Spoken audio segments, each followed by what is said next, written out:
Okay, recording now. Okay, I'll just quickly start from the beginning, but just a little bit. Danke, Olli. Getting the coffee. So my name is Joachim, and talking a little bit about me, I started photography about 3.5 years ago, starting filming on the side also, doing workshops, weddings, like personal projects with friends, and also with Carp.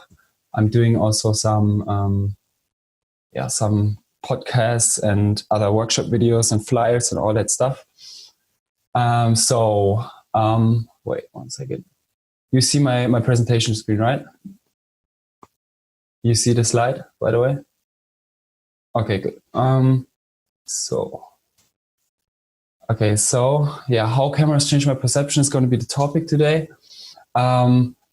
These are the contents. So first of all, I'm going to talk about my story, how I started, why I started, what was tough for me in the process, what I've learned from it. A short summary. I don't have the whole evening to talk about everything, but yeah. Then I'm going to move on to a more technical aspect. So I'm going to talk about the basic terminology that you might heard somewhere in the past from someone, which you might didn't understand. And also software. I'm going to show you guys what software I use, and by example, I'm going to edit 1 or 2 photos and show you how I do it, and then on the way explain a few technical aspects. So I hope you guys came here to also learn how to shoot. At least that's one of the motivations I assume that you guys have. And so I'm going to talk about that. And then the same for videography, but I'm going to analyze advertisement, a video that I really like, which I find really interesting, and there's a lot to learn from it. And then I'm going to talk about the software a little bit, and then edit a few things, basic things by example. And then I'm going to give you some takeaways, short takeaways to remember, and then a conclusion. So yeah, that's about it. So you can ask questions at any time. Feel free to ask anything and to interrupt me whenever you want.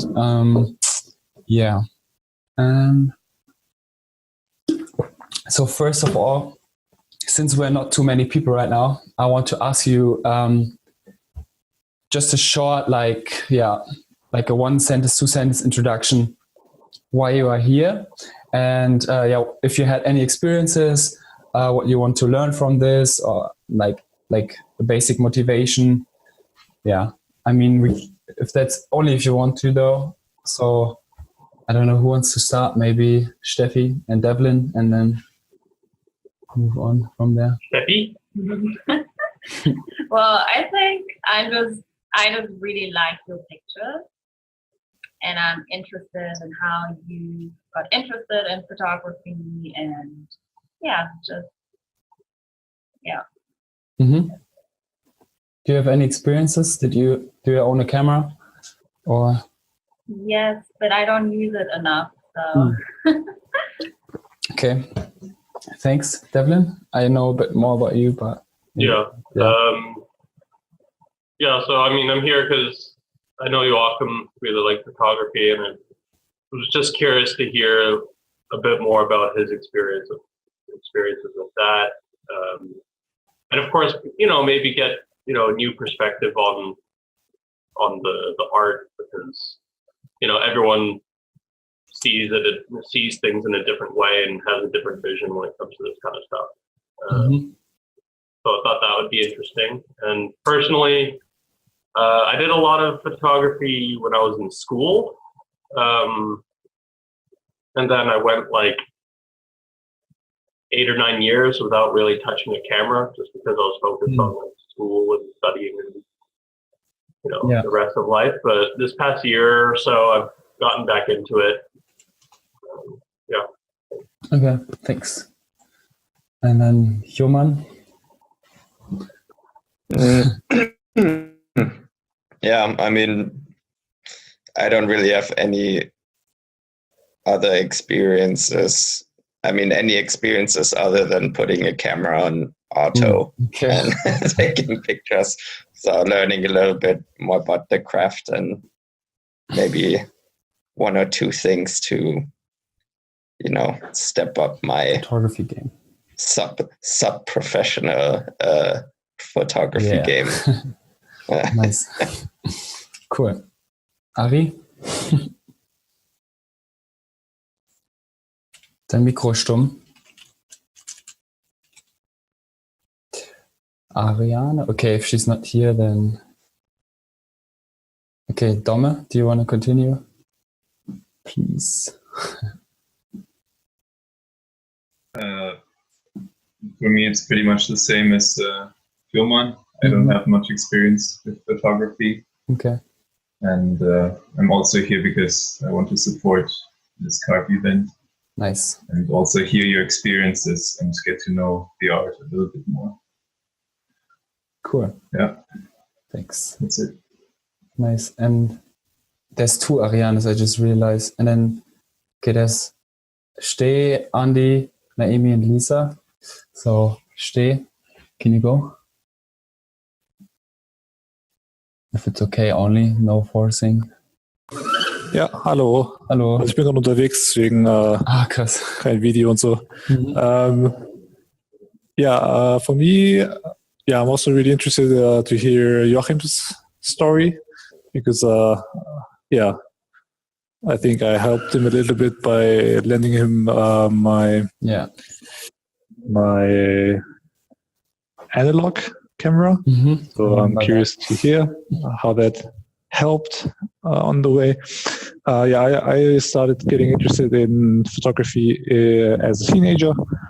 And then afterwards, I also took some pictures for the winter workshops where I learned to organize huge amounts of photos and edit them quickly so that they look decent.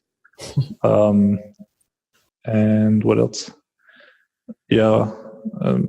Right now I'm studying media technology, which is focused a bit more on the technical side, like behind the scenes, how everything works.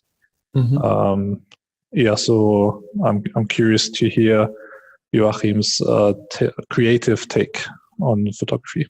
Okay, thanks. Andy, or if Ariane is ready, you can go. Okay. Ari oder ich? Du, weil die Ari lebt gerade nicht, glaube ich. Okay, so about experience, I have zero experience with like photography or anything. As to why I'm here is mainly, for me, it's about kind of like the mindset behind what you're doing. Because like whenever I talk to or like listen to interviews of people who are like really passionate about something, there's like way more than you think what's like behind all the I don't know, like techniques or whatever, like even cultures or something behind, and like what kind of like photography like means for you, what's like what you take away from it, like for your life basically. Interesting, nice, thanks. Okay, Naomi, and then Lisa, and if Ari is ready after that. Hello. Hi. So I've been interested as well how your experiences are, and it's been very interesting to see how much more professional you've become over the years. So I'm very interested to hear about that. And personally, I'm not that into photography. I mean, I like seeing nice pictures of other people and seeing how people are passionate about it. So yeah, I'll be interested to hear and see more about it.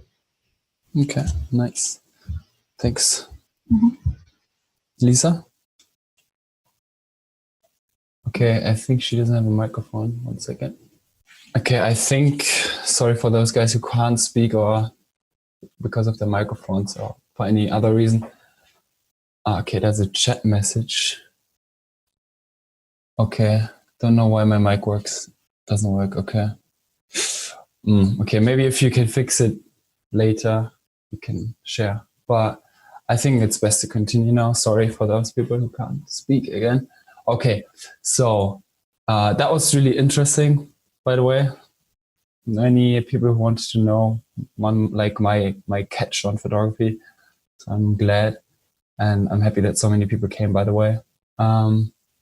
So yeah, how I started basically. Hoppala. So wait for this count.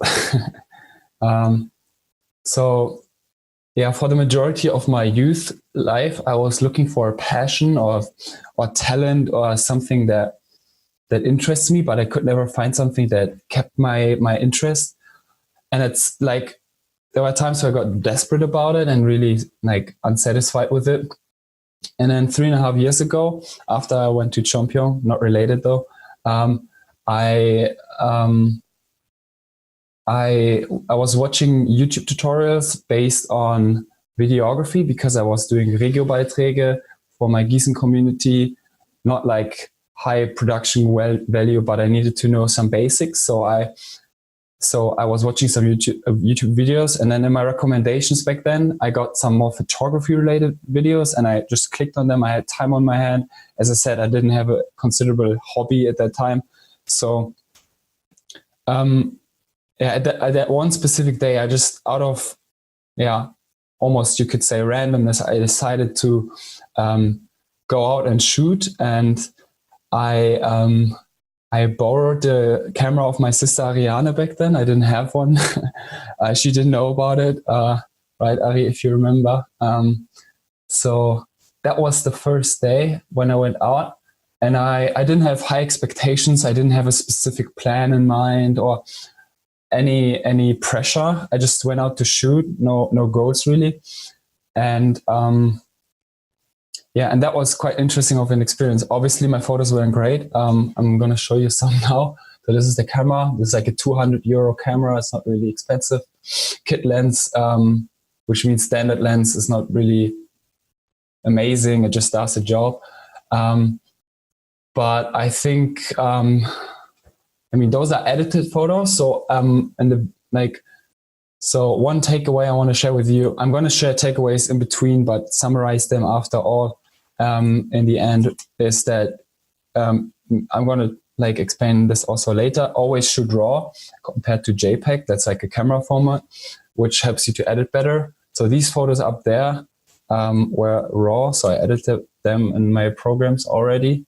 And I have some more pictures and stuff. So, I wasn't really at the time I was quite satisfied with the pictures, but not completely. And I was still, how do you say, I had hunger for more. And so I went out multiple times. And so I almost went out every week, just walking around my village, just taking photos of random things that I thought were interesting based on the rules and the lessons and the tips that I got from YouTube. There's, by the way, if you haven't realized, I think all of you know, but just in case, YouTube is a great source to learn anything, and it's for free, and I prefer it over so many other things, like ways of learning, like getting a mentor or getting taught by a person that also has benefits, but it costs money, and that was the main downside. So one great thing about one great thing about this kit lens, this specific camera, is that it didn't shoot pretty pictures right out of the box. Like, you don't just press the shutter and it just takes amazing pictures in auto or manual mode, either of them. Because the lens and the sensor of the camera weren't that great, just a cheap basic camera. But looking back now, I'm really thankful for that my sister had only this camera, that I didn't have a better one or anyone around me, because over the years, it taught me to work with what I got. And I think with any hobby, with any activity, with any passion, I think that can, if you persist, if this doesn't, if not making great results in the beginning doesn't demotivate you that much, and you keep going, then this, having let's say a shitty tool can help you really improving your photography. Because yeah, I mean, yeah, some of those pictures are really simple and stuff. And I mean, because of the limitations of my hardware, I had to make up for it by using this. And it took a long time till I got there where I'm now, but I kept practicing like for a while, like every week, and that was helpful. And so later on, I'm going to talk about things So I'm not going to talk about every step of my story because this would take too long, but I'm going to fast forward, and we're going to, we're going to see some tips and tricks, what I focus on. So, one second. Okay. So, the title of the talk is How Cameras Changed My Perception. And you could almost, I could almost say that this is from Matrix, obviously. And when I walk around, I kind of feel like that I'm seeing the world around me in a different way than other people do. It's not something that anyone can achieve. I mean, anyone can achieve it, but just like I choose actively to see it that way. And over time, it became a habit. Like when I walk around the city, when I walk around anywhere, if I'm at my desk, whatever, I just try to see interesting things. So I have this, I have that saying that I made that goes like, with anything or anyone, there's a interesting angle to capture. You just have to find it. So I believe that early on, and I convinced myself that, it has to be there. This very specific angle, which makes a person look great, or not even like great, but which captures like the moment really well, or like an object and stuff. And that was really, I kind of like to summarize how I see the world around me.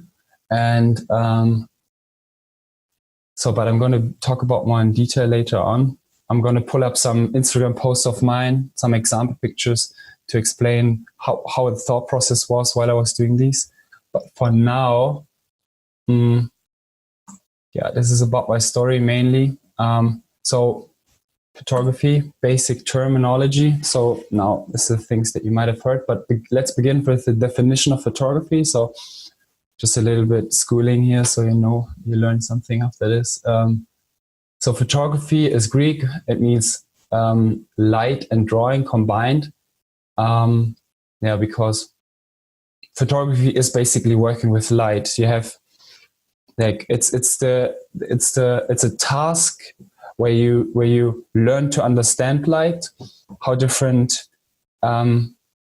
settings create different exposures, different effects, and basically also while editing, you also work a lot with you try to control what is in front of you and in the camera and create what you like, the result you want. That's what basically photography is. So this is more the technical side. So I have a camera here, luckily. So this is helpful to wait this way, right? Okay. So I hope you can see this well. So this is the camera from the side. This is my camera. And over here you can see like the sensor. There's three things that control the light that gets into the camera. First one is the aperture. That's the opening in front of the lens. And you can control one second. I'm going to show you guys.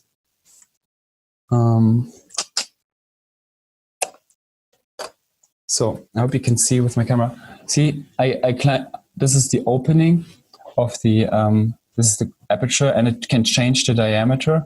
Hope you can see. It doesn't focus yet because I have to touch the back of the screen. It's a bit hard, but yeah. And obviously the bigger it is, the more light enters, which is good for any camera because you want the most light with any photo you take. Then after that, there is the sensor. Oh no, no, there's a shutter. I'm going to show you guys. In a second, you can open the shutter on the camera so you can look in. So, okay. So what I did now, I hope you can see, man, it's not talking about photography, but the light is not great right here. So as you can see, this is the sensor.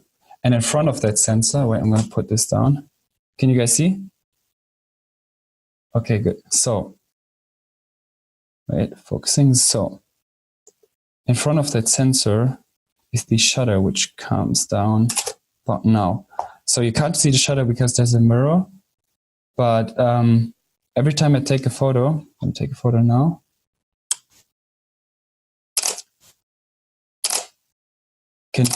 I can make the exposure longer so it stays open longer. But basically, it's gonna, so the amount, I'm gonna go back to the normal. Okay, so I don't have a webcam, so I'm trying. So, yeah, the shutter speed is basically, so as I said, aperture is diameter of the opening. Shutter is like you can imagine it like a curtain.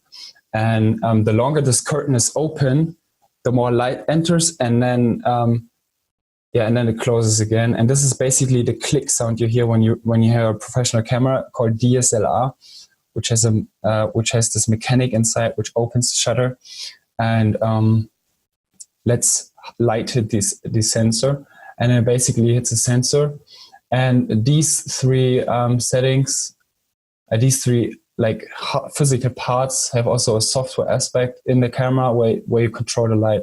Maybe you heard of aperture, you heard shutter speed, you heard already, it's the same name, but ISO is the sensitivity of the sensor. So how sensitive it is to light. Okay, I think if you have questions, just ask. I'm going to move on now because I think you guys understood it already. So next is dynamic range. So maybe you heard about it. When you buy a camera, when you try to photograph certain scenes, this is important to understand, because dynamic range is basically a word to explain how well your camera, if it's a phone or a DSLR, whatever, doesn't matter, or a video camera, it describes how well your camera can show details in the really bright areas, like here in the sky on the top left, and at the same time showing details in the shadows and the darks. So on the left is an example for a really bad dynamic range. I mean, this is probably taken from the same camera. Obviously, I ignore those people. I didn't take this picture, but yeah, basically, we can imagine that those are two different cameras, and in this case, on the right side, it has a lot of details in the sky and a lot of details, or enough details, in the shadows and the low lights. And high dynamic range is similar to dynamic range. It's basically it's a word which describes putting three images together. Most of the time, can be more. So most smartphones have that built in auto mode that most of you guys, I don't know if you guys use it, but might use it.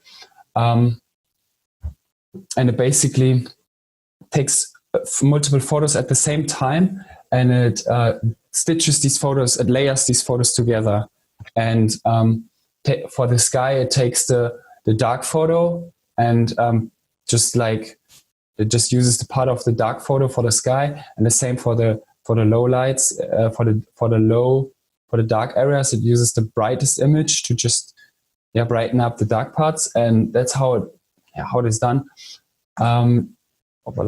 So yeah, that's bad. I don't personally like HDR because it looks really processed. You can decide for yourself. This is a bit over processed. There's more subtle variants of that. But next time you take a photo with your phone, you might see in the top right corner, somewhere on the top left, HDR on, and you can turn it off on most phones and then can compare it. You should, in my opinion, you should leave it on the phone because it normally does a good job. So, so one thing, when you take photos, this is one of the as part of the takeaways. You might heard of the rule of thirds. This is what I pay attention every time I take a photo. This is super important. Wait, I'm going to drink something.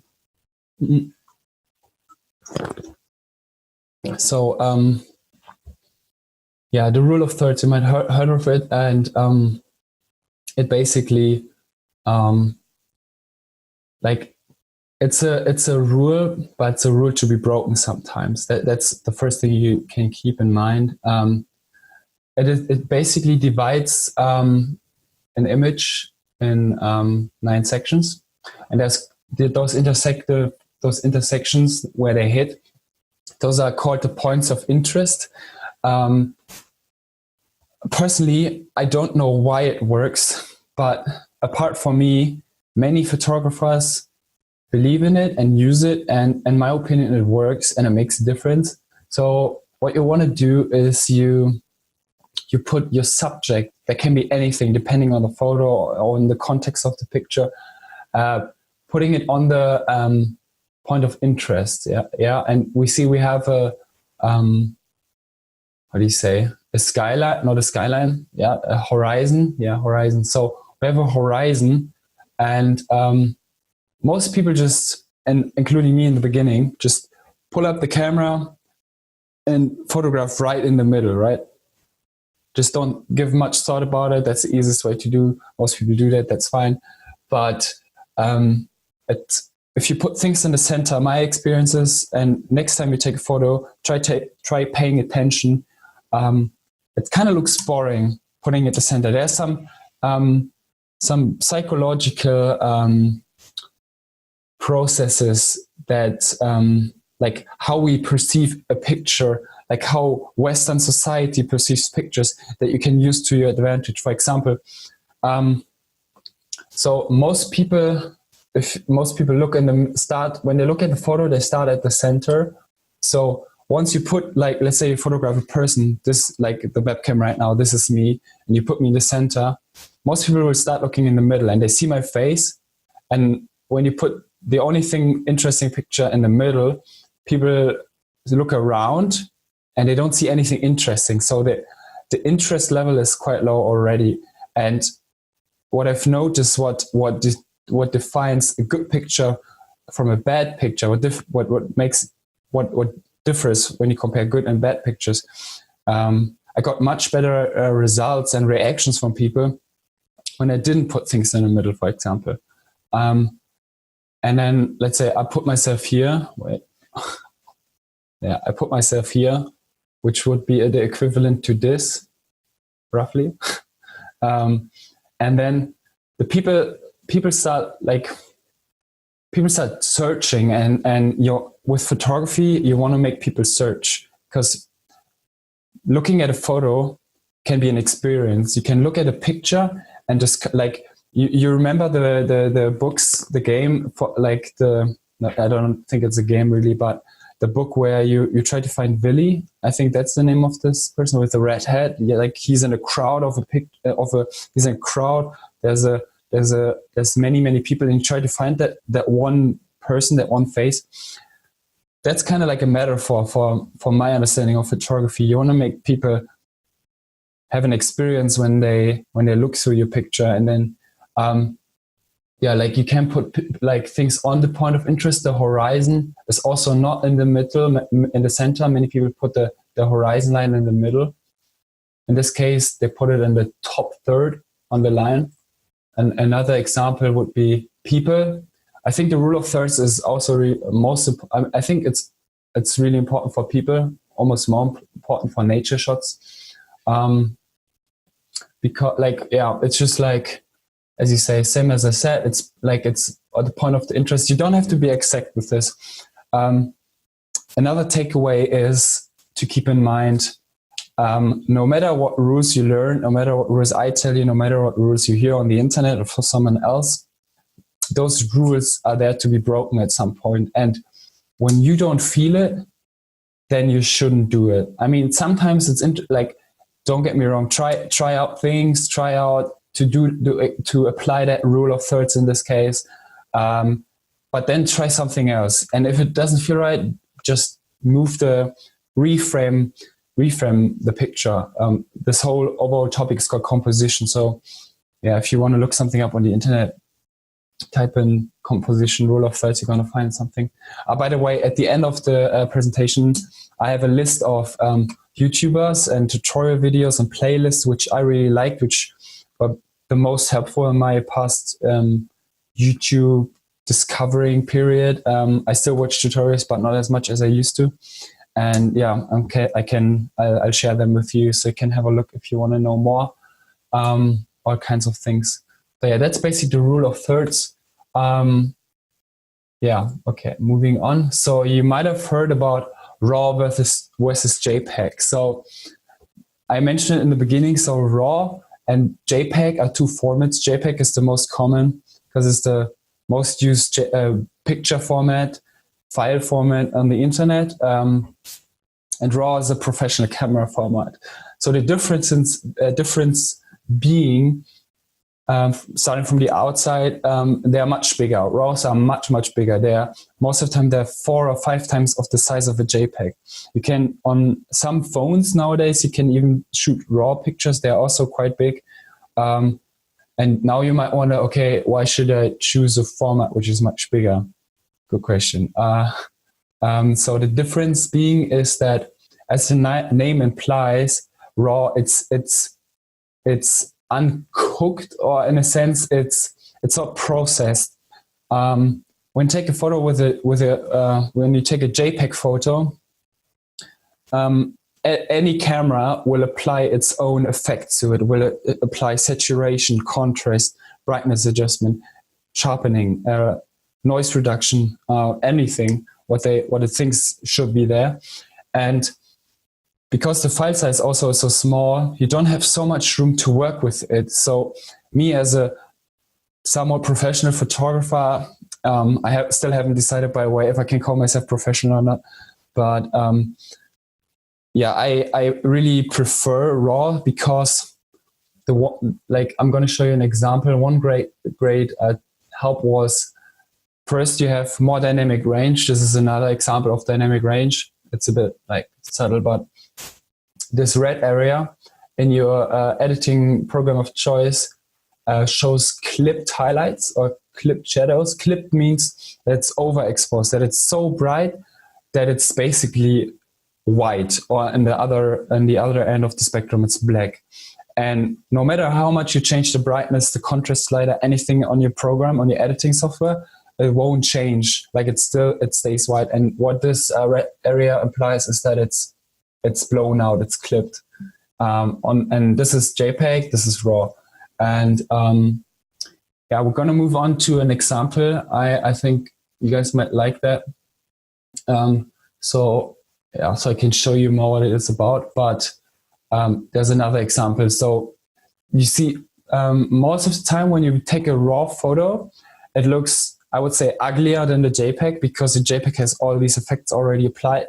But the RAW file looks ugly in the beginning, but it gives me the freedom to take the picture almost anywhere where I want. Sometimes I had moments where I had a picture which just was super dark, and it was an important event like a wedding or a workshop or anything. And I was so glad that I chose to shoot RAW, because I could save a picture which otherwise would have been blown out or underexposed and clipped. So yeah, it gives you full control. And so software. So what I use is Lightroom and Photoshop. You might have heard of them. In the beginning, 3 years ago, I didn't buy them because they're super expensive. I went on the internet and cracked them by myself. Nowadays, I wouldn't do that anymore because it's hard to do, but you can try it. But I got them now officially because I'm a student, so they're quite cheap. You can ask questions about that later. But who of you heard of Lightroom or Photoshop? I'm curious. Raise your hands if you have. Okay, Devlin has. Okay, there's not many cameras going on, so you're man. Okay. Thanks for the participation, even though I didn't see it. Okay, I'm going to show you now. I'm going to open Photoshop or Lightroom, right now. I have some example pictures prepared. Sorry, this takes a second. If you have any questions right now, feel free to ask while I'm setting this up. Just takes a little bit time.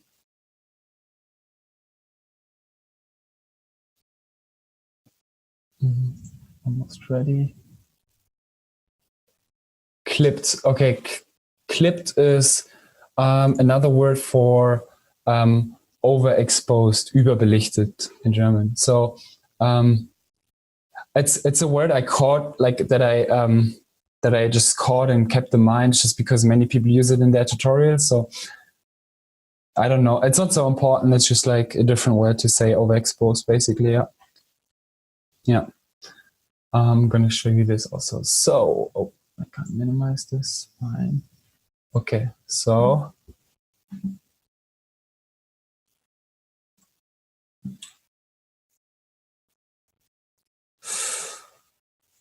okay.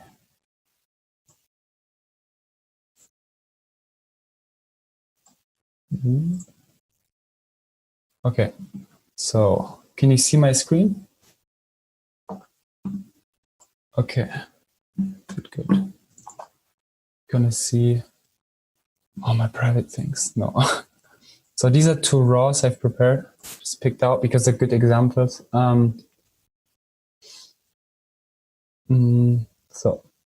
So Lightroom, you just, like with many programs, you just drag and drop. This means you mark it and just drag it in and press import. These are the 30-year anniversary pictures, by the way. I hope it's okay that I've shown them. So here they are. So I chose 2 really opposite pictures. One is where the sky's almost blown out and one is really dark.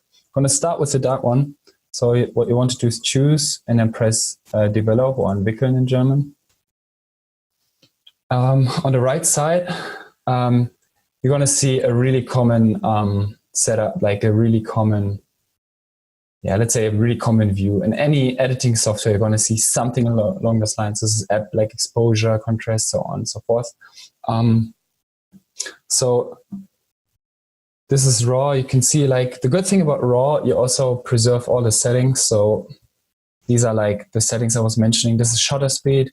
So shutter speeds, like, this was 145th of a second, which means it was open for 145th of a second, which is really short. Oh no, actually, sorry, this is 145 seconds. Sorry, this was a long exposure. Maybe you heard of it when I put my camera on a tripod. Yeah, sorry, that was not 145th, but 145 seconds. That's a really long exposure. And this is the aperture opening, quite small. And then ISO, I tried to keep low for a reason that I'm going to show you soon. So obviously, so this is where, like, most of the time when I take a photo in the camera, I know I'm not done yet. Nowadays, photography is not only about taking the photo, it's also about editing the photo. For me, it's almost 50-50. Even editing is 60 sometimes, because it's really nice to bring the picture alive while you're in your editing software of choice. And sometimes I don't even know, like most of the time actually, I don't know how I want the picture to look in the end. I just go ahead and just try things out. So when you guys start, I recommend Photoshop or Lightroom, really good software.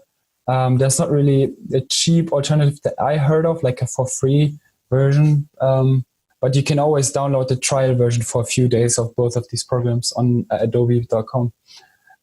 So I just, like, when you start, just like feel free to touch the sliders. Like, where I learned most of my editing was by trying things out. So I'm going to purposefully overexpose so we can see something which in a dark picture is disguised and an underexposed picture is hidden, which is, I'm going to zoom in, it's noise. You can see right here, it's really ugly. I hope the zoom can, the zoom call can show that, but it's really, really ugly.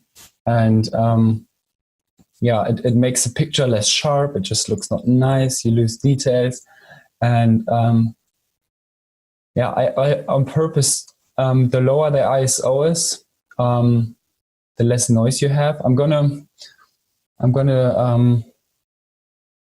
in the conclusion, I'm gonna summarize these things again. So if you don't get it now, ask then, or I'm gonna explain it. So this is obviously too bright. Here are the clip parts or the overexposed parts. The same thing you can do for the black part. So if I really make it too dark, should work right here. Wait, is it active? Oh yeah, there we go. So this is the underexposed parts. You can enable them here. But I'm gonna reset this. So yeah, just like there's not like I don't want to direct too much in this at this point when it comes to editing, because editing is a really creative part, and this is where you should be able to express the most freedom in photography. There's many different settings, but the most important for me would be that these two settings, contrast and exposure, white balance. So white balance is the warmth or the coldness of the picture, how green or yellow it is. You can change that.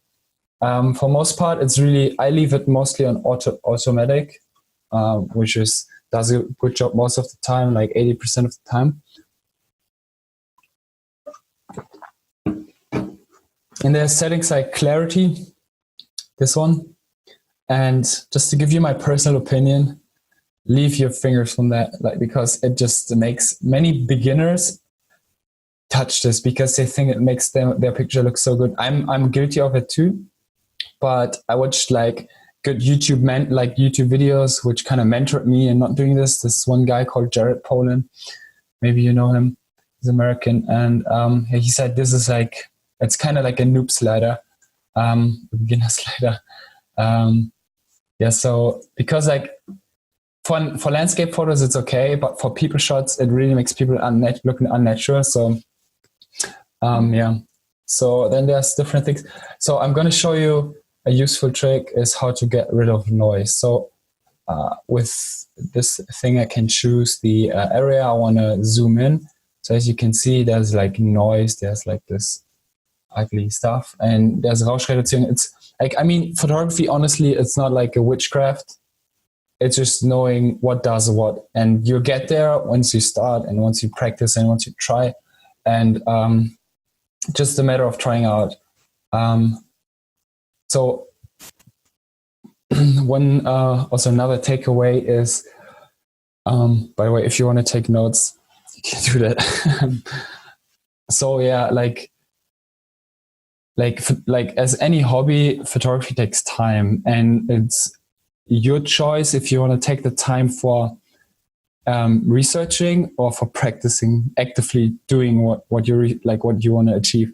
So for me, I mainly researched and then spent a lot of time in the editing room on my computer, working on the pictures. In hindsight, I would have preferred to just try more things out, to practice more, but I think it was still well balanced. And I mean, there's no wrong or right in photography. That's probably a fact that I really liked about photography, comparing to all the other hobbies like soccer, football, learning an instrument and stuff, or doing a sport or whatever. Often I felt limited because there were wrongs and rights. But with photography, for me, I never saw a right or wrong, which really helped me to keep going, because I wasn't so demotivated, because there was no one to tell me, hey, this is wrong. And yeah, I think you get it. And that was really nice to have. At that time, I was really happy that I found this for me. So as you can see, back to the editing, I feel like this is like a YouTube tutorial. I don't see you guys, and I just talk to the camera and edit the program. I'm gonna keep. I don't want to make it like YouTube videos. So I'm gonna keep it short because there's enough videos like that you can watch on the internet. But yeah, like disabling the noise thing, you can see. Yeah, it's smoothened. So when you take a photo and it's too dark, what I've learned is it's better to get as much light as possible in the camera when it's a dark image, and then applying noise reduction rather than making it too dark and then applying noise reduction. You might think it doesn't make a difference because you might think you can always bump that slider up, right? Oh, my picture is that dark. Never mind. At home, I can just do this, right? But I've learned, no one said that ever, but I've noticed that starting from here and then applying noise reduction looks much better than starting here when this is the picture out of the camera and then bumping it up and then applying noise reduction. Just a little side note tip. To get as much, like, this is what many people say, get it right in the camera. Yeah. Editing room is not a place to do magic. A too dark picture, too bright picture is still a too dark or too bright picture. You can't make, it's not a witchcraft. So there's many settings here. Obviously the standard stuff, you can crop. And about cropping is also interesting. I'm going to say something about that too soon, but there's many things. So I don't want to go into detail. I'm going to stop now with Lightroom. Photoshop is really similar. It's better for specific pictures. Like Lightroom is really good to edit like 500 pictures and go through them fast and apply the same editing to 10 pictures, to 20 pictures. So for wedding and any events, it's really helpful. But for one specific picture or for a flyer or like a leaflet or a banner, it's really helpful to use Photoshop or InDesign. You might have heard of that. I'm not so experienced with that, but yeah. So I just use this. This is like a playground, like just try out. And there's when I thought I discovered most of it, I figured something new out in the next editing session or something. So yeah, there's a lot of things about cropping. So there's people who say, some people who are really strict with cropping, which means zuschneiden, like kind of like changing the composition after you took the photo. And I used to, people say, don't do that. You should get the camera, you should get right in camera. And right now I'm more forgiving with that because I understand the rules and the principles. And sometimes cropping the picture is better because you get that much closer to your subject. But when you pick a camera up the next day and you want to start shooting, like try to be a little bit hard to you and tell yourself, okay, I don't want to fix it in post and editing. I want to get the composition and all the other things as right as possible. As me, you're not going to get it right in the beginning. That's completely normal and you're going to learn from it. Obviously, like with anything you're trying to learn over experience and time and trying, but try to be hard to yourself on that. And then one interesting thing is maybe it's time to pull up Instagram, because it's really important to get close. I mean, just let me see.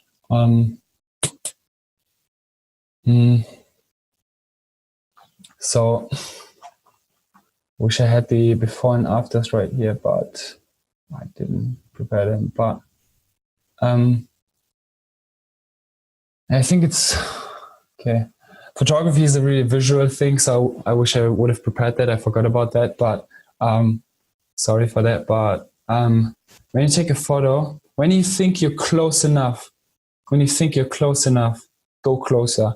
That's like the rule of thumb that I tried to go by because some guy on YouTube said it, and I thought it was good. So I noticed the improvement on my pictures.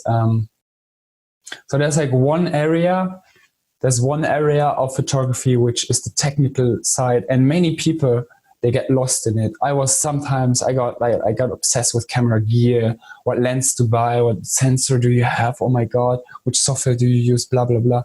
But people make it big on the internet, especially. They make it a big thing. You need to choose the right things. That's important, but that's not gonna guarantee you a great picture. And one question that I think every photographer hates, if you agree, you can raise your hand, is that when I shoot photos on a winter workshop and an event, or just someone approaches me because of my photography, they say, wow, you make really amazing pictures. You must have a really good camera. And that like always feels like a punch in the face, because I know it's not about the camera only. It's like, I know it's like 40%. Like if you, with any professional in any area, if you give them, like in photography, if you give a professional photography, my 200 euro camera is going to make much better photos than I do with it now. And especially in the beginning. But if you give a beginner, if you give him a 6,000, I don't know, if you give them a 2,000 euro Sony R7 II camera, which is a really great, expensive, amazing camera, they're not going to make as much out of it as the pro. And so it's important to know your craft before like getting to the big guns. And so, yeah, I think, 1 second, it's quite important. Okay, so just a little bit more about me. Like I started to like architecture photography and like simplistic, minimalistic things. Because there's also, there's one aspect of my philosophy when taking photos. Why I like this is because, I mean, in the beginning I started with landscape photography because I recommend this to you too, because you don't have the pressure of people, of time. Like it might be uncomfortable for you or for the person you're photographing, or if it's a stranger, the stranger, like on the street photography, for example, this person is not going to wait for you. And it's harder to get a nice shot. So when you take like a landscape photo, obviously nature doesn't run away really. So that's helpful. But like, when I started to go, the reason why I started to go more into minimalistic things, like this is really minimalistic. And that was in Washington, America. And what I like about this is because it challenged me. I was like, sometimes photography got boring for me, and I was looking for new challenges. And this was one of the challenges. What the challenge about this is that like in cities especially, or like in busy nature environments, as I said, they are just busy. They are wild, they're dirty, and there's many obstructions in the way. And sometimes I see many pictures of people on Facebook who want to take a photo of that one building, that one tree, that one something, and they take like a wider shot, and like you have all the other things in it. And as a viewer, you don't really know what the intention was when the person took the photo, and you kind of like wonder, like, should I focus on this or should I focus on that? And then it gets confusing. And the challenge about this, what I like, is that I need to find a way to exclude as much as distraction as possible, and then to direct the focus like on the thing I want. Photography is there's like the rule of thirds, for example, is a technique to direct the viewer's eye. Like when I take a photo, I think also about like how I can control where people are looking. Why, like there's different things. And in the beginning, with rule of thirds, I mentioned that there's like psychological things, the way we approach a photo, how we perceive a photo that we see for the first time. And one thing to keep in mind, for example, Western society, I don't know about the other like Chinese people who are a little bit different culturally, but the Western people, we all read from the left to right. Every graph goes from the left to right. Progress goes to the right, if you have noticed. So people, if nothing is in the middle, most people start on the left side and go, or like they start at the top right, for example. And I'm gonna show you an example where I applied this. So, for example, here, so I had this like diagonal going on, like with the stairs. I mean, it's the other way with the webcam, I think. Oh no, it's mirrored on Zoom. Okay, anyway, so like it goes up from the left to the right. Like whenever I have like something like a line going somewhere, I try to go from the left to the right. It doesn't matter if I go from the bottom left to the top right or from the top left to the bottom left. But this somehow seemed more positive. And there's an aspect in photography, also in videography, by the way, anything I'm saying, apart from editing pictures specifically, like raw pictures, applies to videography later on, like compositions, like how you how close you get, and like composition is a big part. That makes up for a lot of how we perceive things. Look, like here, also went from the left to the right, and sometimes it's okay to break it. I think this is for me. This is from the left to the right, because like I tried, like for this picture, I remember I was taking this with my other phone and editing on the phone, and I remember first I had this thing on this side, and I just try, whenever I edit photos, I try, how do they make me feel? I just try, sometimes, I mean, it sounds really philosophical right now that every picture I edit and take, I'm thinking about deeply, but to be honest, that's not always the case. I don't know how often this is the case, but sometimes I just know, like, okay, this feels better than the other thing that I did previously. So that's the way how I try to improve a picture in editing, for example, or when taking it. So because we're in a Western society, and I kind of heard and I believe that people go from the left to the right. Obviously, when they know they start on this side, then I don't want to put the most interesting thing in this picture there, because then there's nothing else to discover when they move on to the right. So, I mean, this is not really interesting, but compared to the rest, it's plain glass walls. So yeah, I think you get the point. So there's a few things that they're like quite popular, that on Instagram, especially right now, they get really, how could I say this? Like, they're kind of like overused, I would say, like motives and subjects and compositions that you can see on Instagram with the big popular Instagrammers, like all everywhere. And it kind of annoys me because photography nowadays gets watered down.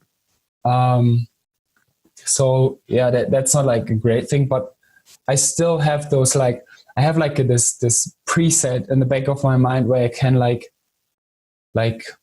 things that look nice. For example, leading lines. This is a great example of leading lines. It's a subway in Munich. It's not in Munich. This is in Budapest, I think. Anyway, no, Prague. Leading lines. This person right here is Luisa Santo, by the way. If she would have been in the middle, or anyone else, that would have been like a really nice picture. That would have like really complemented the rule, like this rule of like leading lines.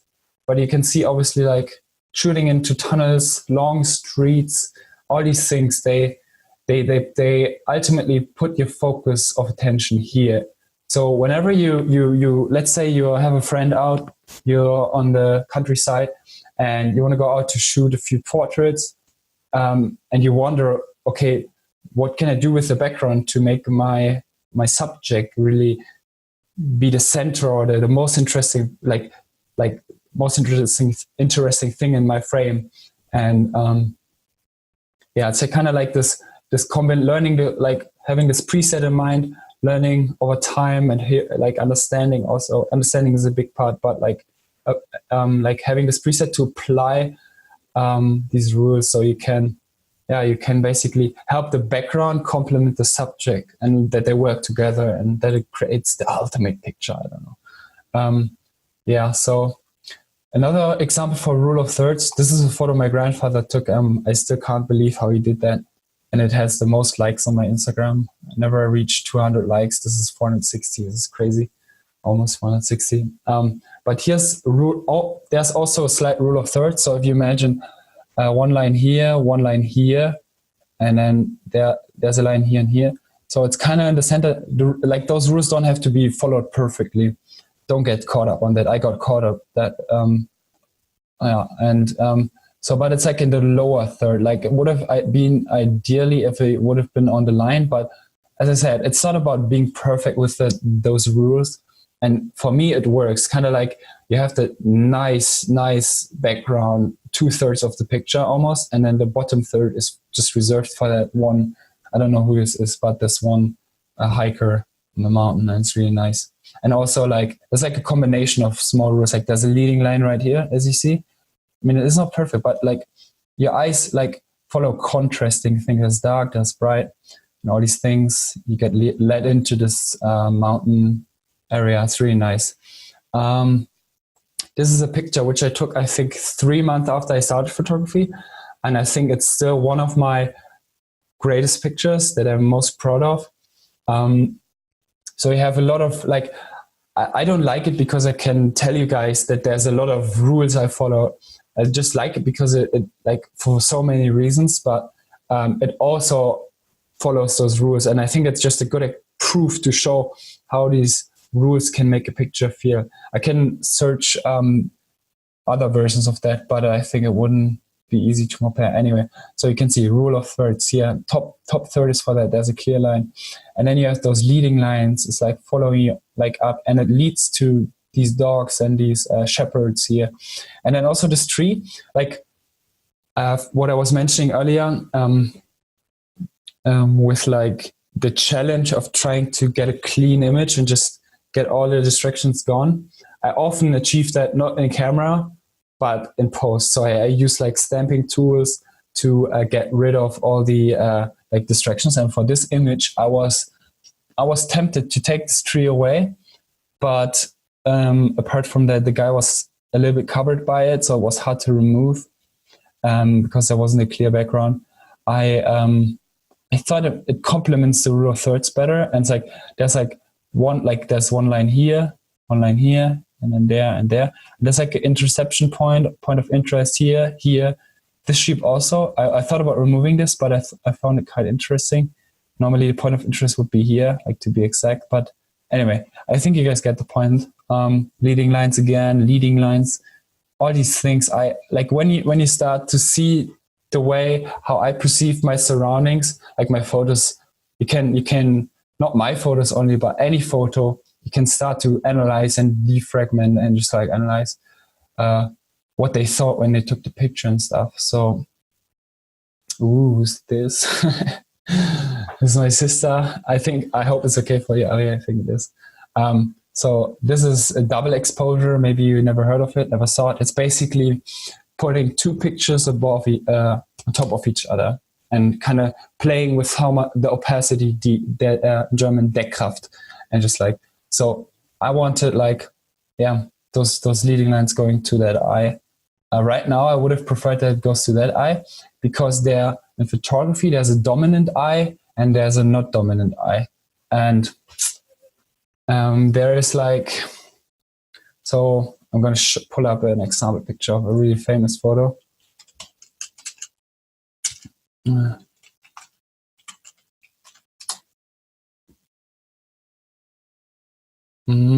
Where is it? This is also quite famous. You see, there's so much on the internet. It's like insane. So, so wait, this is not the right picture. Oh, it is, sorry. So as you can see, this is really similar to the picture with Ariane, and it shows like obviously like when you have a subject like that, you don't know what to, like this is like, how do you say this? So with people portraits, like vertical portraits, I think it works really well if you put the center line. There's like this rule of thirds lines, which would go down that way. But then there's a center line, and try putting it, when you take photos, try putting it on this eye, and then try putting it on this eye. And then try to compare and try to see. I would want to know how you guys, if you see a difference and stuff. So I think with photography, I'm mostly done. I'm going to mention things here and there, but this is about it for now. So I'm going back to the presentation, I think. Second. Any questions you want to ask? How do you distinguish the dominant eye from the non-dominant eye? Thanks. I didn't say that. The way to do that is the one who is. Wait, I'm going to pull up that picture. Turn on the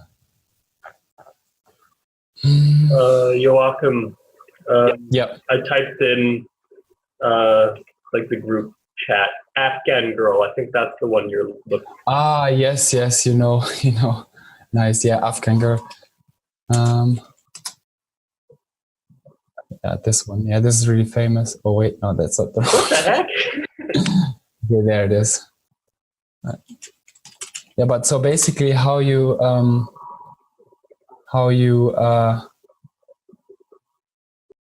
decide like what's the dominant eye. So I think the Afghan girl is not the best example to show. This is actually better. So her eye in this case, it's hard to tell, but it's slightly slanted to the like the head is slightly tilted. So one eye is over the other. Like this is something that I don't really know how to explain because it just works for me and for other people. I just feel like it's just more dominant because it's higher. I think it has like to do with psychological things and how we learn to see the world around us. But yeah, basically same for here. I mean, this is not a great resolution, quite crappy. But like you see, this eye, she's kind of like, where am I? Like she's kind of like sideways, right? So this eye is naturally bigger because it's that centimeter closer to the camera. This is really specific things right now, but yeah, this is something that you don't have to follow, but yeah, can certainly improve your pictures. Yeah. Did I answer your question, Human? Okay, cool. So moving on to the next topic, videography. So videography, as I said, is really similar. There's some basic terms. For example, there's not as much as with photography, but like there's frame rate. So frame rate, short FPS, which means that how many pictures you record per second, and the higher, the more smooth it's going to look. This is what people use for slow motion. So when they shoot on a high frame rate and then half that frame rate to the normal frame rate, which is 24 to 30 FPS, frames per second.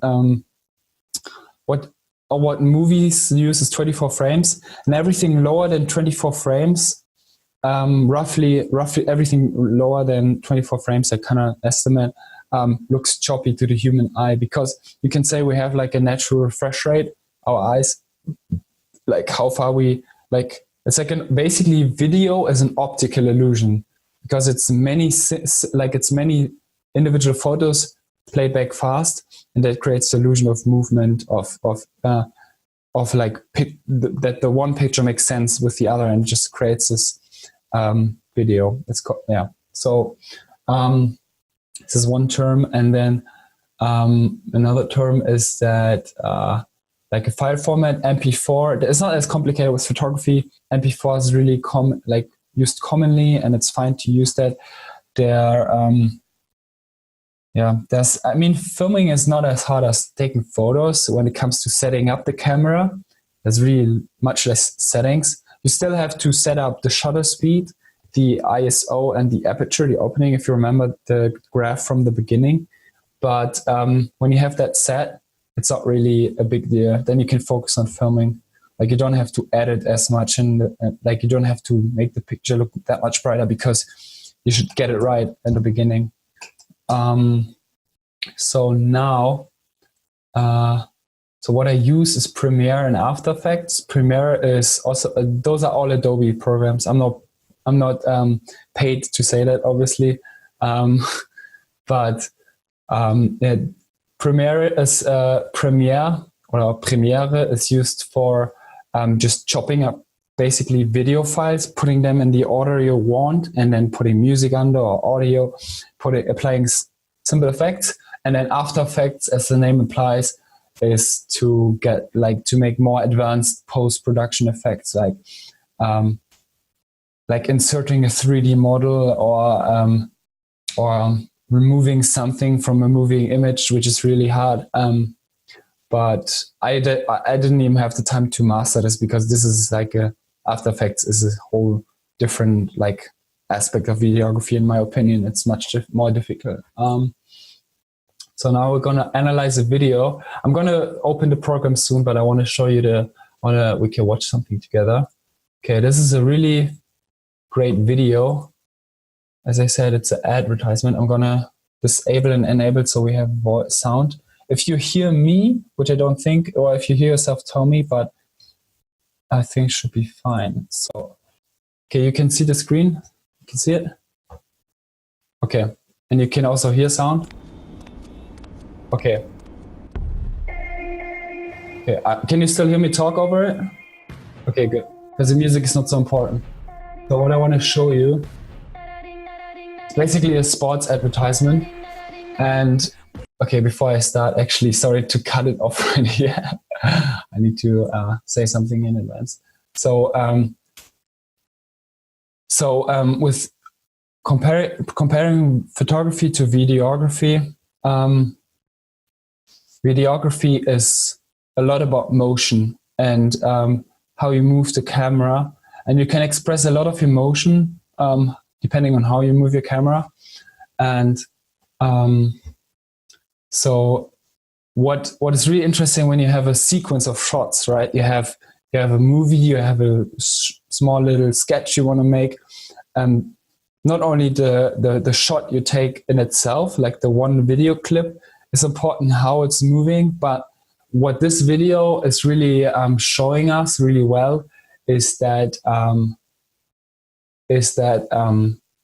the connection and like ways how you can connect them so they don't seem as jarring. Like when you make a cut, sometimes it can feel like jarring. It can be like in your face almost, like it takes you.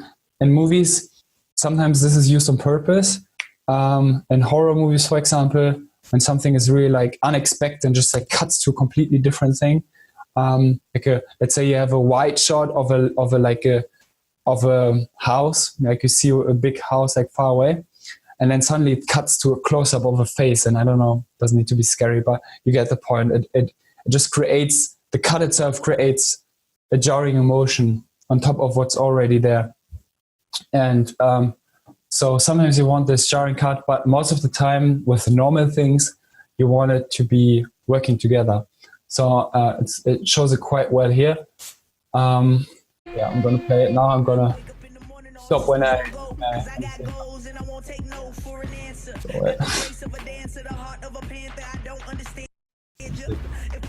So for example, right here, someone's bumping into her, and then in the next shot, someone's also bumping into another person. I mean, that's kind of obvious when you look at it, but there's more subtle ones. But I think it's also called cutting on action. So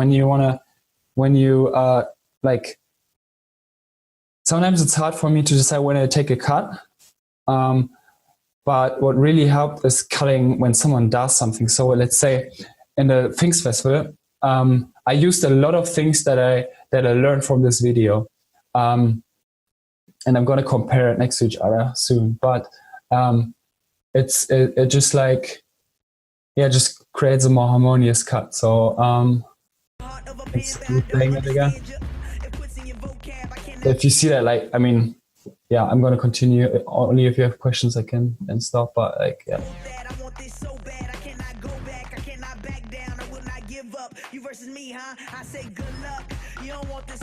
So what is interesting about this is obviously really action-packed and it's really fast cutting, so it's hard to follow sometimes, but I'm going to slow it down. So they're going to, in the next scene, they're throwing like basketballs around, and you could easily just like put a shot in where they throw it, and then the next shot could be someone just like holding it casually or just playing with it like up and down. But instead they choose to like connect these shots, even though it might not have happened like this, in this order. So this doesn't sound nice. So this person throws it, and then she throws it back, and like the shots in between, they connect kind of. I'm gonna turn off the audio. They kind of like, you see, like she bounces the ball down on the floor between her legs there, and then it comes up like it comes up on the next shot, but like even though she was throwing it behind her and it should have come up right, it came up to left. But for the human eye, it's so quick, it just feels more like it's not so important. But which is more important is that movement that starts in shot A is continued in shot B. That really helps for the human to accept more jarring and quick cutting. So I'll play more. For instance, I'm up with the roosters, I'll run the runners, I'll shoot the shooters, look in the mirror, hey girl, let's do this. My only competition is myself. That's why I keep some trophies on the shelf. Never lazy cause it's bad for my health. Da-da-ding, bada boom, bada bing. Now let's go. So this is also really interesting. This is how they use composition like to their advantage. So she throws like the girl with the bat, she hits the ball and it goes to the top right corner, and then in the next shot you can see this person being also in this almost the same area, and you can see how you feel about it, how it works for you.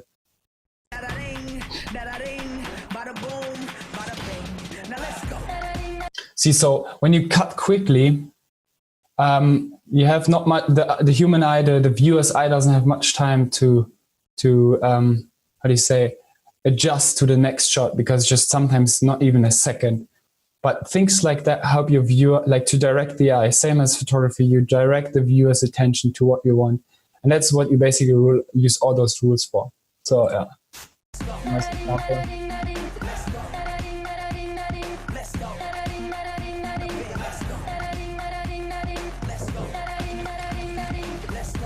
For example, here, I mean, this is, by the way, this is all interpretation. I can be completely wrong. Maybe the video editor didn't have any intent on like doing what I see, but I believe he did. And you can also see what you see. Maybe you see something that I never saw. But what I like about this, the girl jumps on the taxi and it shakes the taxi guy. And then the next shot is really shaky as well. That's like I like when I watch movies, I like to see what the directors what they did, like what they thought when shooting this, if they had a plan on it and what it means. So like videography is an art and it doesn't need to be perfectly correct. It can be, but this person jumps over and lands with the foot there. And like the angle is completely different, but in the next shot, but it's still time-wise feels right when the foot lands. So it's like continuous motion, like showing like what's also really important, what many people do wrong. I saw it in the I was reminded of it in the Düsseldorfer Regiobeitrag this year, where they like had shots, people moving left to right, and then suddenly they changed direction right to left. So and this is going more in the movie direction. So when you want to make a movie, let's say a short film, if you want to show a person going like progressing, then you let them go from left to right and try to keep that throughout the movement and for all the shots, and the other way around, from right to left. Yeah. Okay. I'm gonna link the video. I just want to show you one more thing, and then we can move on. Turn up the dial.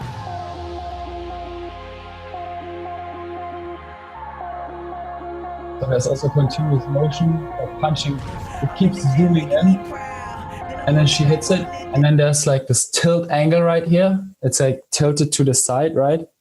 And then it's continued in the next shot. Like this is like from top down this time, but it's also tilted, and all these things, they help you accept the quick cutting. And also she lands. I really like this area. So like when you see like the one person lands with the foot on the floor where the dust is thrown up, and then you see like the slow motion going down kind of, and then obviously when you go down you go up again at some point. So then you see those group of people cheering and going up, and it's like this whole movement continuing throughout more than one shot. I really like this. This is what I burn for when I edit or when I shoot.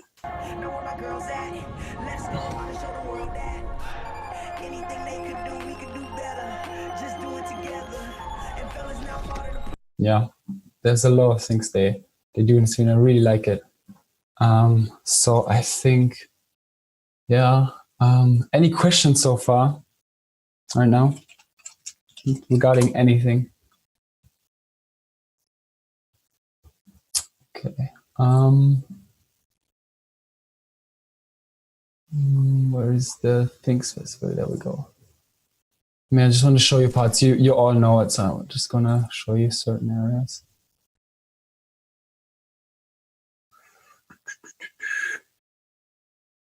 For example, here,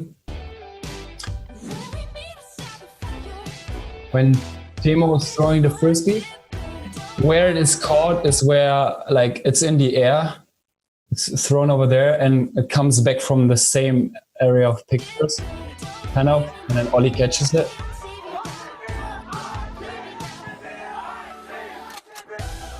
Okay, 1 second, one more. This is the last one for the video. Yeah, this is when Tima throws the ball. If most people, when they throw the ball, schreibt bestes Video, danke. When people throw, like, most people follow the ball which is thrown, and yeah, I'll just let you see. Maybe you can see it for yourself.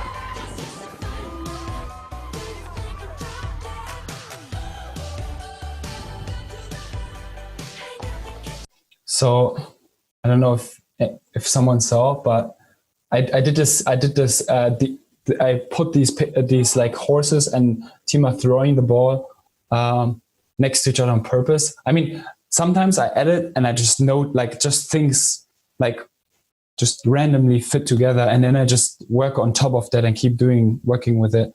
Oftentimes, the creative process is just like you just do it, and then sometimes something comes up by random, and if you see it, you work with it. That's like a nice part about like photography, videography. I like just the whole creative process. I really like.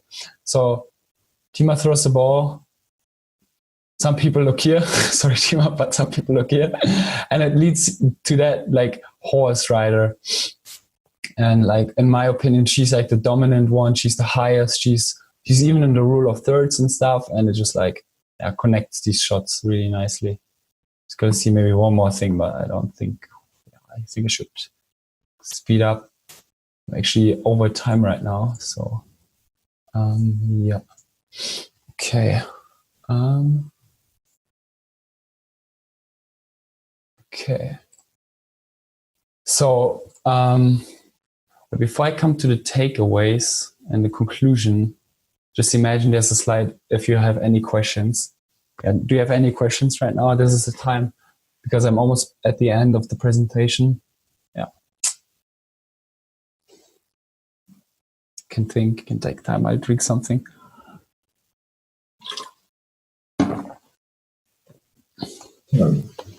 I would have a question. Yeah, man, go ahead. Yeah. When it comes to movies, I think obviously cinematography is important to you. Mm-hmm. Like the composition, how it's shot, but what are other things that are also important to you when it comes to movies? When or I watch videos? Movies, or when I make, only when I watch movies, or also when I shoot, edit, all that stuff? Both. Okay. Let me think. Like, obviously, like, there's a story of a movie, like pacing is a really big word in movies, in the movie industry.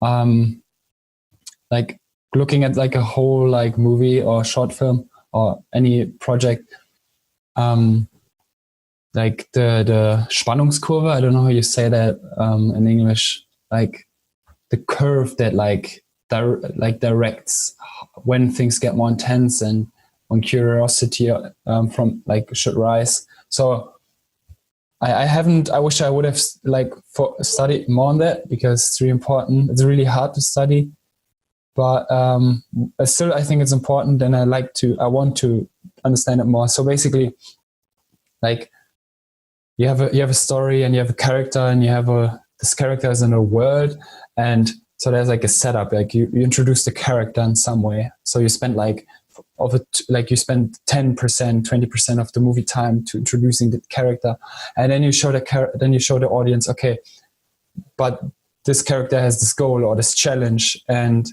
then you show the enemy or the obstruction, and then all these things when they are like the what's the word again?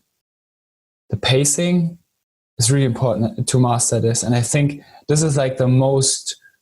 Like, this is what many people do wrong. I'm not an expert on it, but I keep hearing other people talking about it. Since many people talk so much about it and the way they talk about it on YouTube, for example, it's probably the most crucial part to a movie. Like, if you, like, obviously shouldn't sound really bad, like the audio quality and the video quality, but after that, it's all about story and characters and pacing. So, yeah. Not about special effects so much and all the other fancy things. Yeah.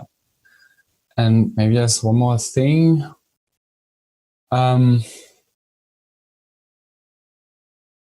mean, those two videos kind of like showed really well what I'm burning most for. By the way, I also prepared this, like my contraption, which some of you maybe saw on the Things Festival, is a glide cam. And what I like about it, it's basically it's a stick with a handle which has Scharniere, how do you say, Kugelgelenke, like bearings, and has weights on the bottom. And you put the camera on top and you stabilize your shots. And it just looks so buttery smooth. And I really love that. There's this one YouTuber that basically started my videography passion, and I kept it alive. Like he inspired me. His name is Devin Supertramp. He makes like literally like, I never reached this level, but like with the Things Festival video, I tried to get to his level. I think I did pretty well for my resources and my skill level, but he does like intense, like it's insane. I'm gonna show you the links later, but yeah. And if you want to use this is €100. It's not too expensive, and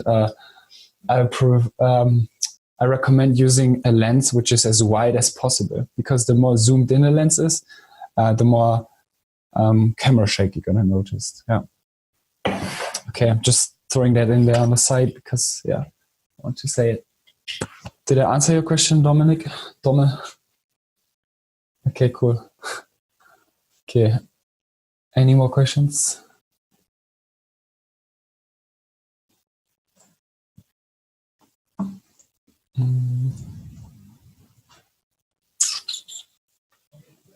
Okay.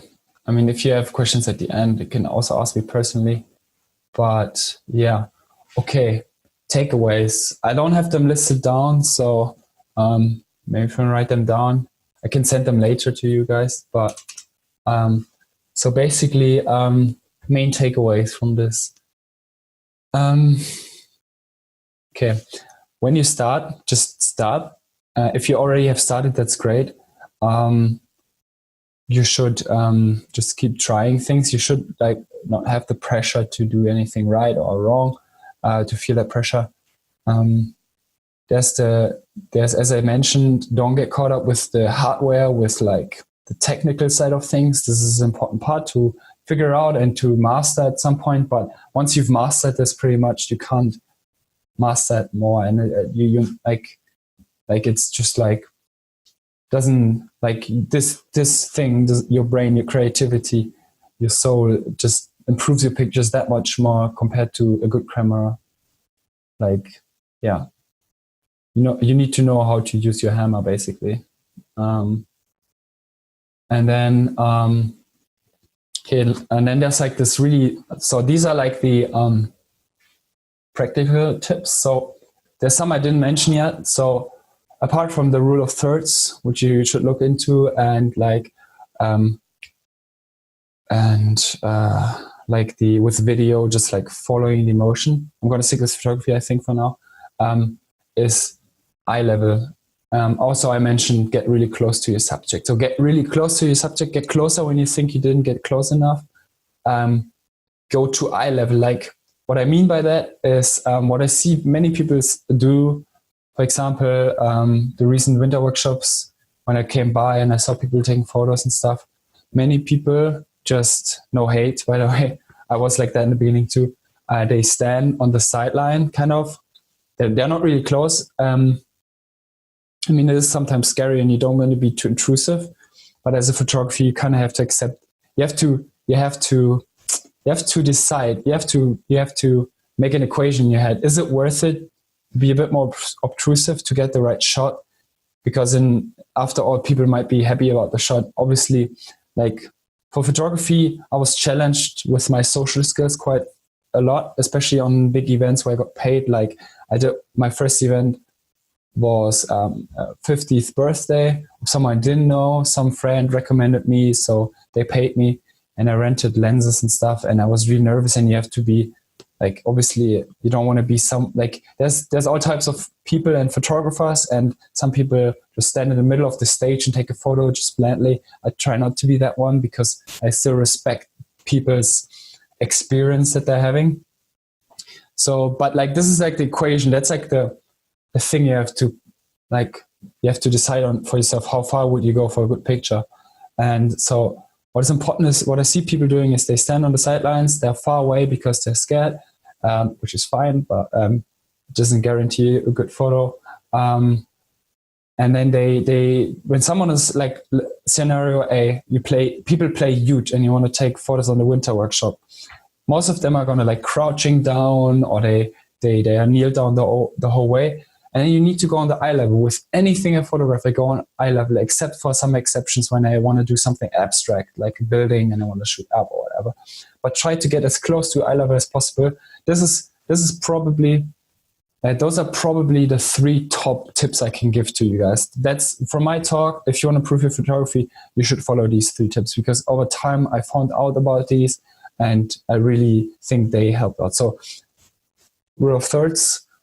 Get closer, even though you think you're close enough, and then go eye level. And these things make a big difference. Yeah. And then other takeaways. Takeaway is when you're in the groove of taking photos for a while, try to challenge yourself sometimes, because it can get sometimes it can get boring. So just like do something new. For some time, I was quite comfortable with the level of photography I had already in the beginning. And I was satisfied with like the compliments I got, and people say, oh, yeah, you're quite good. That's nice. So I felt quite good already. But I think ultimately I would have stopped if I wouldn't have challenged myself more. So you heard it like 100 millions of times on any workshop program or talk, like we need to challenge us in our life in almost any aspect. So also, this is not excluded from this. So like, try something new, try something that may like feel like stupid. Like if you get to that point, like do something like, I mean, I hope you don't get that wrong. Sounds more, yeah, anyway. But just like do something completely opposite from what we've done before. Like you think like, and like don't get too stuck with those rules. Like I certainly did at some point. And then I met up with Manuel Schawaller from Austria. And then he's also a photographer. He has Instagram, follow him, manu.at. And he just like had a new way of editing photos, for example. And I was like, based on the guy I was following on YouTube the most, like my mentor, he said like not to do this. And he was like, yeah, Manu was like, who gives a damn? Like, just do it. Like, and then I kind of like the attitude, and then it really changed my mind, and I really started liking it, and I kept doing it, and like my photography passion started rising again. Anyway, that's just one. That's also a takeaway. Yeah, so find someone who inspires you. If it's a real life person you know, like a person you met, or like on the internet, there's many great inspirations. So don't be afraid of just touching these Photoshop sliders. Just try it out. Don't be afraid. You're gonna learn that the best way if you just use them. If you're never gonna use a slider, you never know what it's gonna do. And be ready to take critique. Like my sister can confirm, like at the beginning I was so sensitive in taking critique, like of any kind if it comes to videos. And it really, I mean, yeah, just like getting critiqued here and there was really helpful over time, because I just had to learn to accept it. Yeah, by the way, photography gave me a lot of confidence about my story. Like, yeah, it gave me confidence, and that was really nice because finally I had something that I could do and that people liked me doing, and I felt needed sometimes. Like, it's just like, oh, we need a photographer, and yeah, wow, good job, you did good photos. Like, it's a really nice feeling. So I haven't like there's one topic takeaway called perfectionism, and I was, for most part, I was really perfectionistic, and yet I still don't know. It's still open to figure out for me, but up to figure out for me. But I don't know if my perfectionism was good or bad. At some points it was good, but I've learned that sometimes you just have to get things done, especially with paid work. You just have to get it done. Winter workshops are not paid, but I consider this paid work as well because like many people waiting for you, want to satisfy a lot of people. You have a promise to keep, and you have to bring up a result, a good result if possible. So yeah, I don't know, like just keep in mind, I suffered from perfectionism, but I think it also was a great drive for my motivation. Yeah. And then there's one great saying that every photographer has said in the past. It's no matter like, oh, actually, wait, I need to look it up. I normally remember, but like like a photographer named after like his last name is Jarvis. He said it, I think. Chase Jarvis. Yeah. So this is the saying. The best camera is the one you have with you. That's a thing that also kind of like keep my distance from these like gear, like heavy consumers, and like really your phone nowadays, especially like phones make amazing photos. Half of my Instagram feed is taken with a photo with a phone. Like this is with a phone. These are with a phone. This is not with a phone. But anyway, so many. This is with a phone. This is with a phone. This is, like there's so many great pictures you can get, and don't blame it on the camera. That's really important. And then, okay, I'm almost at the end. I hope you guys are still with me. Hope you're enjoying it. One great sign when you look at pictures, old pictures, doesn't matter if it's a day old or a month old. If you're embarrassed at your work, it's a good sign, trust me, because that means ultimately that you have developed your sense of photography or whatever you're doing. That applies to everything. And don't take it as a discouragement. I wish I would have done that more often, but it's actually encouraging, because if you look from this other perspective, you now understood that your photo is bad, which previously you thought was good or great or whatever. So that's a sign of moving forward. Yeah, always shoot raw, in my opinion. Even for private projects, I shoot raw because it gives me editorial freedom. And yeah, be ahead of stagnation. There's going to be some boring parts. Another interesting thing, there's a lot of takeaways. I hope you can remember. I'm recording this, so it's going to go up somewhere. But when you see someone do something on YouTube, or someone tells you, like you see how someone edits or shoots a photo or video, and you like it, and you be like, oh, I want to have the same skill. Then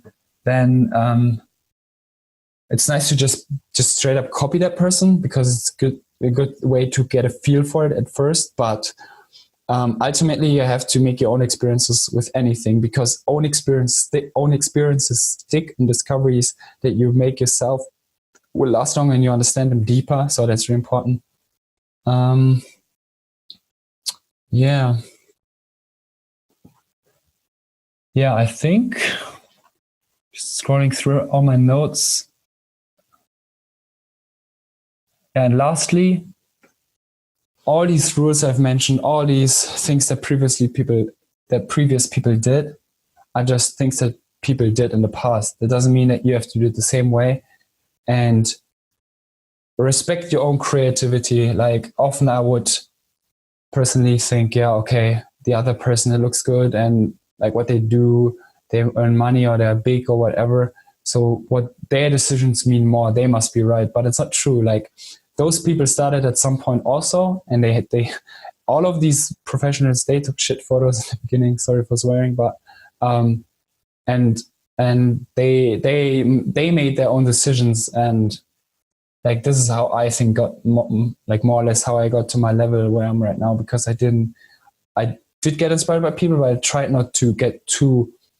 I didn't want it to be as someone like the copy of someone else, to copy someone else's shots. Yeah. Okay, I think that's about it. I combined the takeaways and the conclusion kind of, so hope that's fine. But yeah, learn by doing it, get a feel for it, accept mistakes, and then improve on the next photo project, what you do. Yeah, that's my last sentence. Thank you, that's it. Thank you, Joachim. Thank you. You're welcome. Danke. Thank you. Ja. Danke. Okay. Ah, my mom is here. Hi, Mama. Hi. Hi. All right. Oh, did you guys see my notes? No. Okay, never mind. Okay, any questions? Okay, any feedback? That would be nice. Ah, danke, war echt interessant. Gern geschehen, Lisa. Bitte, Leute. Okay. How does this part of the Stuhlkreis normally go? Like, I don't know, like who ends it? Who's like, do you want to say something in the end, Steffi or Johann? Ja, es ist auch mein erster Stuhlkreis, aber ich würde dir gerade mal Feedback geben, weil ich fand es echt Gerne. toll, wie du das gemacht hast. Also wie du deine persönliche Story erzählt hast. Du hast uns aber auch ein bisschen technisches Verständnis gegeben, dass man mal so ein paar Begriffe gehört, aber auch mal erklärt bekommen hat. Und ich fand es cool, dass wir quasi so über deine Schulter gucken konnten. Also als du zum Beispiel durch dein Instagram gescrollt bist, was bedeutet diese Bilder für dich? Was war deine Herausforderung oder was waren die Umstände? Oder auch bei den Videoclips, dass man mal so ein bisschen versteht, wie denkt vielleicht jemand, der halt irgendwie dabei ist, solche Videos zu kreieren. Ne? Weil normal, ich gucke sie mir an, ich bin gut oder nicht, aber ich denke nicht drüber, wie präsentiere ich das denn oder wie komme ich denn von A nach B. Das fand ich echt super interessant. Und du hast es am Ende auch nochmal so schön zusammengefasst. Also ich glaube, selbst wenn man jetzt nur mit seiner Handykamera herumläuft, kann man bestimmt beherzigen, dass er irgendwie versucht, den goldenen Schnitt oder irgendwas zu beherzigen. Also ja, ich finde das echt richtig toll gemacht. Und ja, es hätten ruhig nochmal doppelt so viele Leute zuhören können. Na, krass, danke. Ja. Cool, freut mich echt. Ja, nee, war echt schön. Ja. Nice, danke. Noch jemand? Mehr. Spaß. Ja, nee, war echt interessant. Ich glaube, ich versuche jetzt mal, ich bin gerade in Athen, versuche mal ein paar Rule of Third Fotos zu machen. Ich kann die mal in unserer Facebook-Gruppe da als Event posten. Ja, mach das. Können wir mal gucken, wer das beste Foto macht. Ach so, eine Challenge. Ja, Gewinner. Mal sehen. Hat eine Frage. Ja, genau. Was steht als nächstes an, Jo?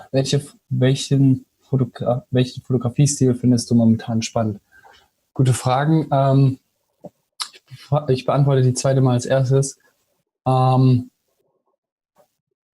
im Moment ist es immer noch simple Bilder, Minimalismus. Ich glaube, das wird jetzt die nächste Zeit nicht so schnell weggehen, die Interesse dafür. Aber was ich schon lange sehr interessiert bin und nie wirklich nie genug Chancen für hatte, war Bilder von Menschen zu machen.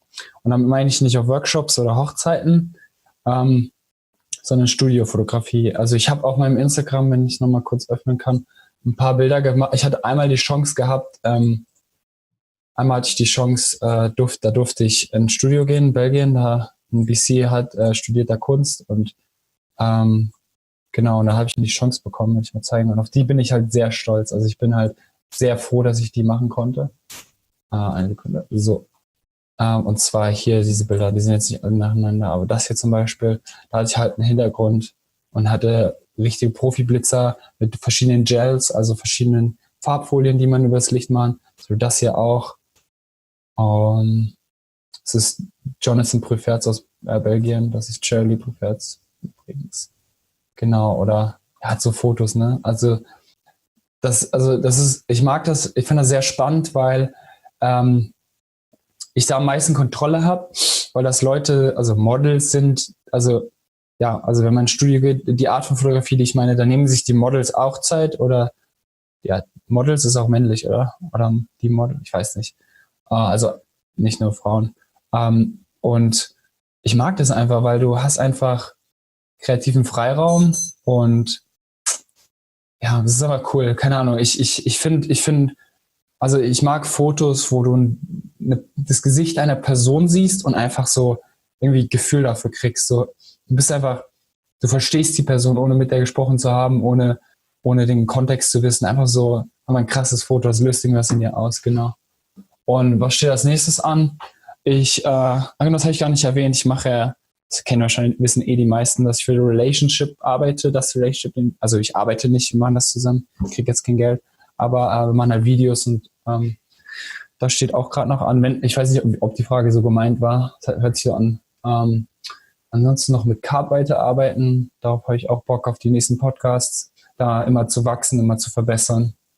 Eine Arbeitsroutine zu finden und so. Übrigens, mir fällt gerade auf, ich habe euch gar nicht die videotechnische Seite gezeigt von meinem Programm. Ich hoffe, das ist okay. Die sind eher komplexer. Da gibt es super Videos zum Lernen. Genau. Nur mal so eine Zwischenfrage. Wer von euch ist denn interessiert? Wer war denn jetzt eher interessiert oder auch gleich interessiert an Videografie? Also wer war mehr an Videografie interessiert oder ähnlich zur Fotografie? Jetzt nach dem Talk oder vorweg vielleicht? Könnt ihr mal schreiben oder?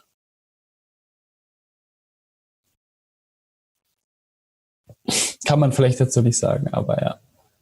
Aber ja, ich hoffe, ihr habt auch da ein Insight bekommen. Stehe hat noch geschrieben, kennst du Sunhi Sewald? Ja, ich kenne sie. Ich habe sie auch auf Instagram. Ich folge sie auch. Die macht so Menschenfotos, so Studio. Ich mag es also im Moment mag ich es gerade düster und abstrakt eher. Mit teilweise stärkeren Emotionen. Aber sie macht eher so Mode oder so. Ja, kann sie ja theoretisch mal zeigen, aber ja, genau, ich kenne sie. Sie macht auch so, oder ist es sie? Ja, das ist sie, also Seewald. Genau so was hier. Aber auch gute Fotos, also auch gute Emotionen, ne? Finde ich gut. Nicht schlecht, okay. Ihr könnt sie selber auf Instagram stalken. Okay.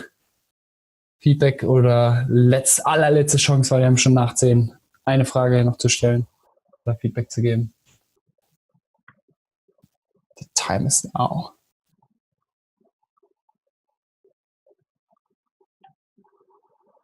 Okay. Ich denke, das war's, ne? Und also nochmal an der Stelle danke an euch alle, ne? Also dass so viele gekommen sind. Also mir hätte es auch gereicht, wenn 2 Leute gekommen sind. Ich finde es immer interessant, über Fotografie mit anderen zu reden. Und ja, ich hoffe, ich habe euch ein bisschen angesteckt mit meiner Passion und was ich mir wünsche, also kein Zwang, ne? Aber was ich mir wünschen würde, was mich freuen würde, wäre natürlich, wenn irgendwer von euch mehr Spaß am Fotografieren hat oder was Neues entdeckt und dass die Welt quasi noch bessere Fotos zu Gesicht bekommt, als sie vorher bekam, vor diesem Talk. Und ja, danke. Das war's. Dankeschön. Ja, Vielen Dank. Ja, vielen Dank. Das waren so schöne Schlussworte, die du gesprochen hast. Also ich würde eigentlich gerne klappen. Das könnt ihr nicht machen. Das war echt cool. Danke. Aber ja, ich glaube, du hast ja nochmal nachgefragt, ob es Fragen gibt. Ja. Also, ich glaube, alle Fragen wurden gestellt. Deshalb glaube ich, können wir uns ganz lieb voneinander verabschieden. Und ich wünsche euch einen schönen Abend, ein noch viel besseres Wochenende. Und dass man sich auch mal bald wieder sieht. Und ja, nochmal vielen Dank. Und zum Schluss noch, sorry, dass ich noch was sagen muss. Ich werde die Videolinks, die Tutorials, die Playlists, die YouTuber, die mich inspirieren, werde ich einfach bei Carp unter dem Event-Post in die Kommentare schreiben. Einfach so eine Liste mit Links. Also, damit ihr die noch alle durchforsten könnt, wenn ihr wollt. Ja. Wenn ihr die nicht jetzt braucht, speichert die euch. Die werden euch helfen, wenn ihr irgendwann besser werden wollt. Vertraut mir. Ja. Okay. Dann noch schönen Abend. Ne? Danke fürs Zuhören, Leute. Ja. Bis dann. Bis dann. Ciao.